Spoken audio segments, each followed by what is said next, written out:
Smoked chicken thighs with crispy skin. That's not a thing. That's not real. It's real, dude. I'm telling you. It's real. Watching everybody say it. There's always mushy skin. I'm gonna show you today. It's real. They fight like they're married. All right, so today we got 4 chicken thighs that we're gonna get on the pit. We're going to trim them up a little bit, get some of this extra skin that you see here that's hanging off. We're also gonna brine these today. So there's 2 ways you can do this. What we're gonna do, and something I do with my whole chickens that I've actually adopted and started doing with chicken thighs, is I marinate them in buttermilk and salt and a little bit of my seasoning. We do that overnight. That's gonna help break down the meat, make it more tender, get some flavor in there, and then tomorrow we'll smoke them. So we usually go overnight, up to 24 hours. For thighs, you can do a lot shorter because they're thighs. For a whole chicken, I usually aim for 24 hours. So we're gonna use kosher salt, and we're gonna coat these heavily, and we're gonna let them sit for about 30 minutes. Now, if you wanna do the short route and you just wanna get them on the pit and you wanna get cooking for dinner, let's say, and you don't have time to brine these overnight, well, you're gonna do the same step, and then you're gonna put it in the refrigerator for 4 hours, up to 4 hours. If you don't have 4 hours, that's fine. I usually aim for about 4 hours. It really lets the salt penetrate, do its thing, and then lets that skin kind of dry up a little bit. In the refrigerator, it's gonna evaporate, and it's gonna help get that skin dry. And if we're aiming for crispy skin, that's what we wanna do. So we're gonna start the same way. We're just gonna dose these with a nice coating of kosher salt. Be generous here. Salt the bottoms too, and give it a little extra salt. That's where the meat is. You wanna get it into that meat. And then while these are sitting, we're gonna trim them up. See all this extra skin, we wanna get that all off. All right, so let's get trimming. So what we're gonna do, you'll see here, you have this extra skin that's just hanging off. I always like to trim that. You don't have to go crazy with it. You can take some of this fat off too, but that's gonna render, that's gonna give it some flavor. So we're just gonna take this skin off. And that's it. Now it looks nice and clean. All right, so that's it. They're trimmed, they look good, they're salted. We're gonna let these sit for a half an hour. We'll come back and then we'll work on the marinade. We'll get these in the marinade. We'll get them in overnight. And again, if you're looking for the short process, you wanna cook these for dinner and you have a couple hours, salt these the way I did, put them on a sheet pan. If you have a wire rack that you can put inside of it, put them on the wire rack so the air can get underneath.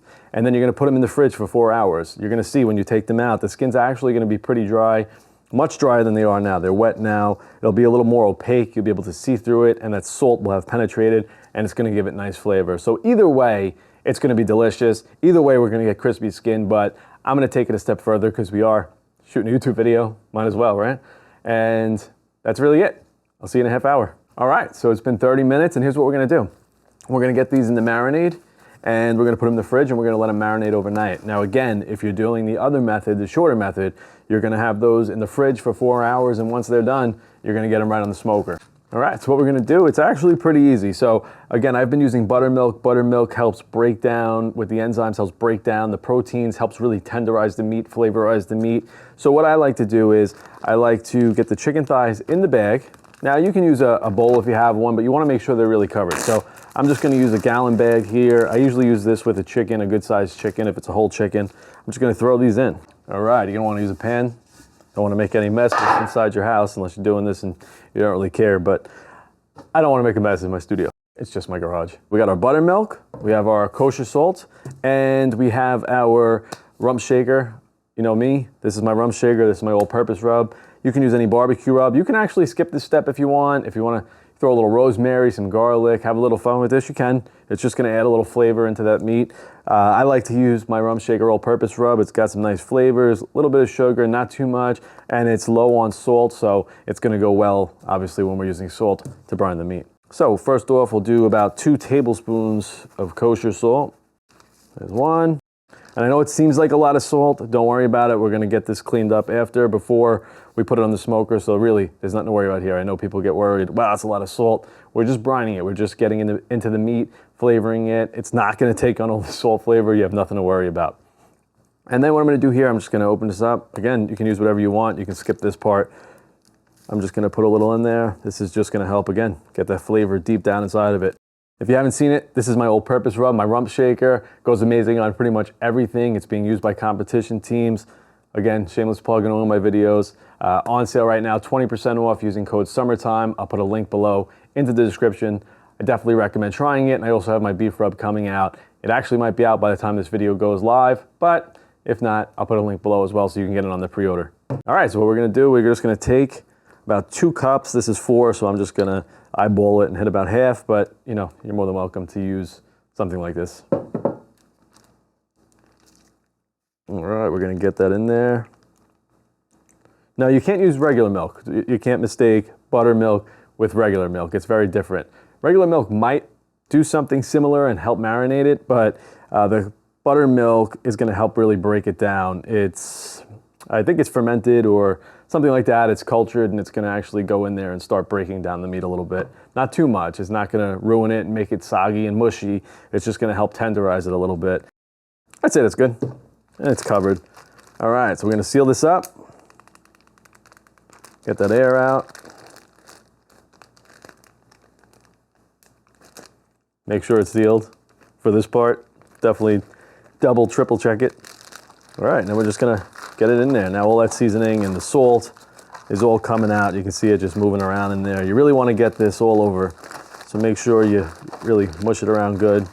And then it's gonna sit. Now, when it sits in here, if it's not covered all the way, every couple hours you can go and you can shake it around and flip it over and put it the other way to make sure it's being coated. But this is great. I mean, if you just sit it like this, it should be more than fine. I've never had any issues with it. So now we're gonna take this, we're gonna put it in the fridge overnight, or if you're doing this in the morning, throw it in the fridge in the morning, come back later on. I recommend at least 4 hours to get the flavor into the meat. Like I said, whatever way you're going, you wanna do 4 hours at least.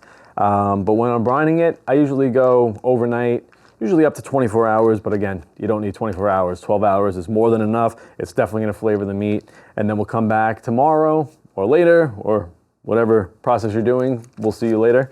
And we'll take these out, we'll get them cleaned off, and then we'll get them seasoned up and on the smoker. All right, good morning.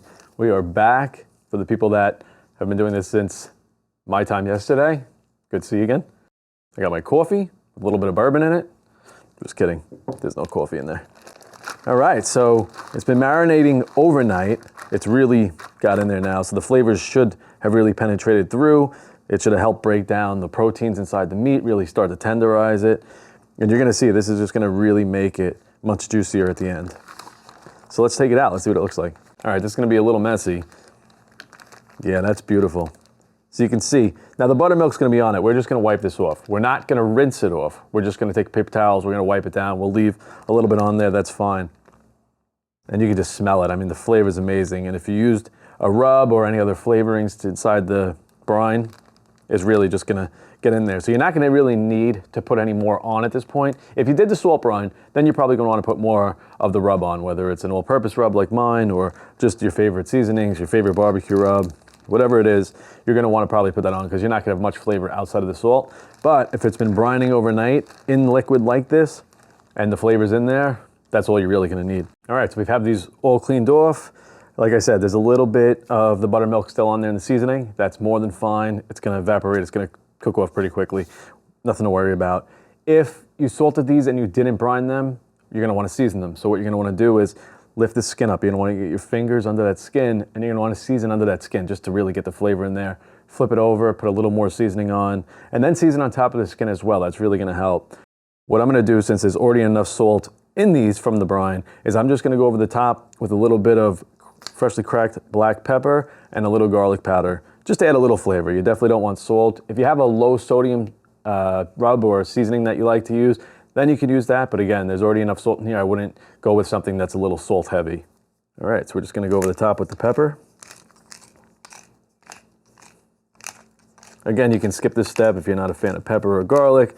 I don't know anybody that's not a fan of pepper and garlic, but if you're not, more than welcome to skip this step.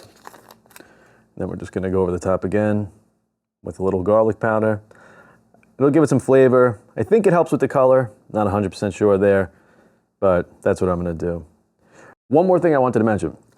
As you're seasoning these, if you're going with the other method, and I know I keep going back and forth with the methods, but if you're going with just the salt brine method in the refrigerator and you're gonna put seasoning on it and you're gonna get it under the skin, what happens is a lot of times is that skin's gonna start to pull back because it's not attached to the meat by anything. So you can see right here, it's actually got some room. So that's gonna tighten up and pull back, but if you just take that toothpick and you put it right into the underside like so,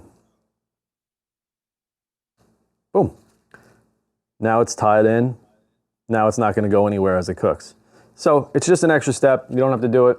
I like to do it. Just make sure you pull them out after. Again, it's more of a factor if you're pulling that skin back to season it, but otherwise if it's intact, it's usually not gonna pull back as much. Hey, one thing real quick. If you're getting any value out of this video so far, please click that like button below and consider subscribing. Thanks so much. All right, so we got the pit running behind me. We're running from 225 to 250 degrees.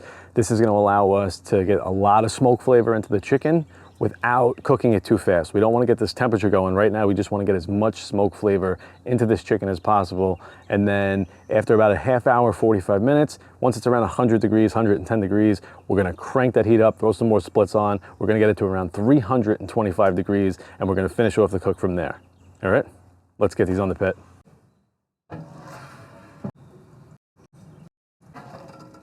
All right, so while these are on, let's talk about the wood I'm using today. You saw it in my past videos. This is Post Oak by Butler Wood. They have all different flavors of wood. I personally like to use oak. You probably can see in the back that I have the white oak.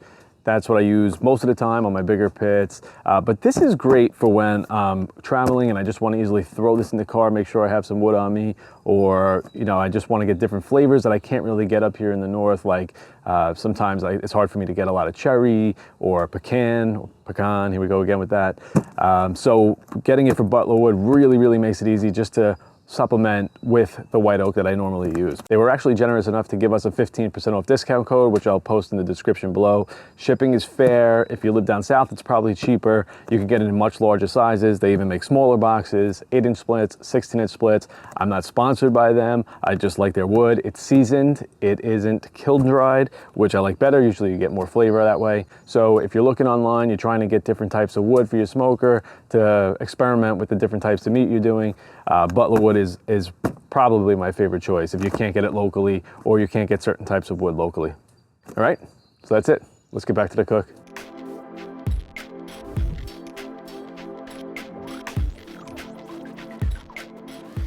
All right, so at this point we've been cooking about 45 minutes. We're about 105 degrees internal on the chicken thighs. So what we're gonna do is we're gonna crank this heat up to about 325 degrees and we're gonna keep it going for the rest of the cook at that temperature. This Old Country Pit G2 smoker has been running mint. It's been sitting at 225 perfect, no issues. If you guys are looking for a smoker, you're in the market for a smoker, I would definitely check out the video I did and the review on this smoker. It is an amazing backyard smoker, and for a sub 2000, it's probably one of the best you're gonna get. I'll put the link up here if you're interested. All right, so what we're gonna do is we're gonna hit the chicken thighs with a little bit of duck fat. You can use anything. You can use Pam, you can use any type of oil, you can use beef tallow, whatever you have on hand. I'm gonna hit it with a light coating of the duck fat now, and then later during the cook, we're gonna give it another coating.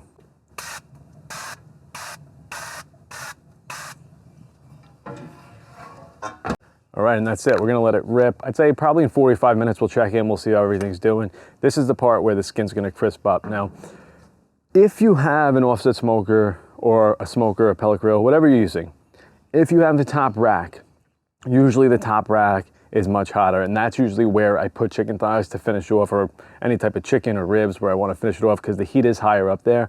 But since I don't know if you have a top rack, I wanna be fair. So I'm putting it on the bottom rack today, but if you have a top rack, definitely put it up there because that heat's gonna come up and really get that skin crispy. Again, that's the name of the game here. Crispy skin, juicy meat, amazing chicken thighs. All right, so it's been about 30 to 45 minutes. They're looking really good. So we're gonna get in there, we're gonna check the temp, see where we're at. We're aiming for about 185 degrees. Now I know everybody sells 175 for chicken, and that's great for chicken breast, but you do not wanna cook your chicken thighs or your chicken legs to 165 degrees. You wanna go 175, 185. I've actually taken them to 200 degrees and they were still ridiculously juicy, extra crispy on that skin. So work with the skin, work with the temperatures. If it's around 175, 185 and the skin's still not there, bring it up a little higher. We can go higher. You're not gonna dry out the chicken thighs going anywhere near 200 degrees. Now, like I said, I'm aiming for 185. To me, that's the sweet spot, 175 to 185. If the skin's crispy and we're in that range, we're gonna pull them off and we're gonna eat them. So let's go in there, let's check them out. Let's see how we're doing.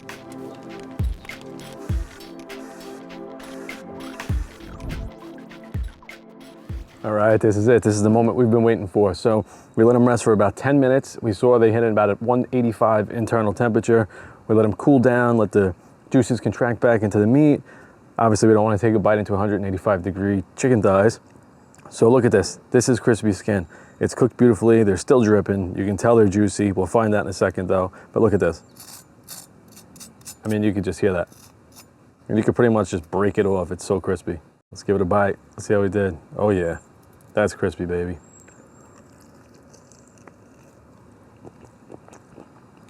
That was juicy. That was beautiful. Look at that. Look at that juice. Skin is crispy. Comes right off. Perfectly rendered.